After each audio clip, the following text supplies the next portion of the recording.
We'll start with the bones. We've already seen the upper parts of the bony pelvis. Now we need to look at the parts of it that lie below the pelvic brim. Let's get oriented. Here's the bony pelvis, together with the fifth lumbar vertebra. Here's the pelvic brim. We'll be looking at the pelvic cavity from 4 different viewpoints. We look down into it from above. We'll look at it from the side, with the opposite half of the pelvis removed. We'll look at it from behind, and we'll look at it from below.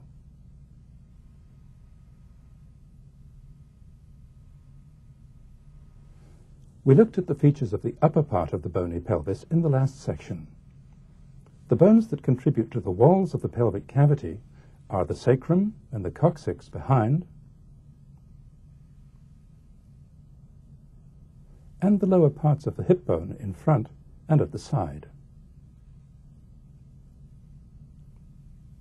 We're looking at the bones in the position they occupy when we're standing upright. In the upright position, the surface of the upper part of the sacrum is angled at 30 degrees to the horizontal. The tip of the coccyx points forward at about 40 degrees. So the pelvic surfaces of the sacrum and coccyx form a curve of a bit more than a quarter circle. The lower end of the sacrum is on a level with the top of the pubic symphysis. This big gap between the sacrum and the hip bone is called the sciatic notch. It's bridged by 2 major ligaments, as we'll see shortly. Now, we'll look at some details of the hip bone.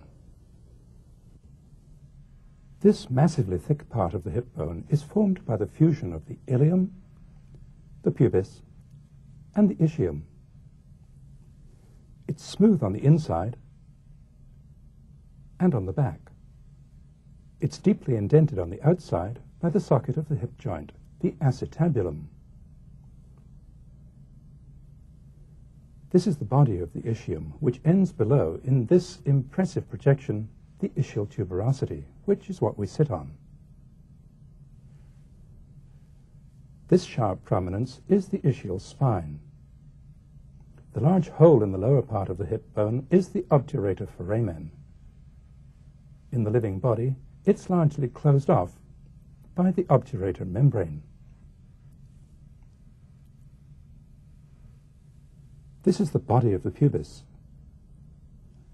The part of the hip bone below the obturator foramen is the ischiopubic ramus. The 2 ischiopubic rami, meeting in front at the pubic symphysis, form the pubic arch. When seen from the side, the ischiopubic rami slope backward and downwards toward the ischial tuberosities. There are important differences in shape between the male pelvis and the female pelvis, which is adapted to the important requirements of childbirth. The female pelvic cavity is wider from side to side and deeper from front to back than the male.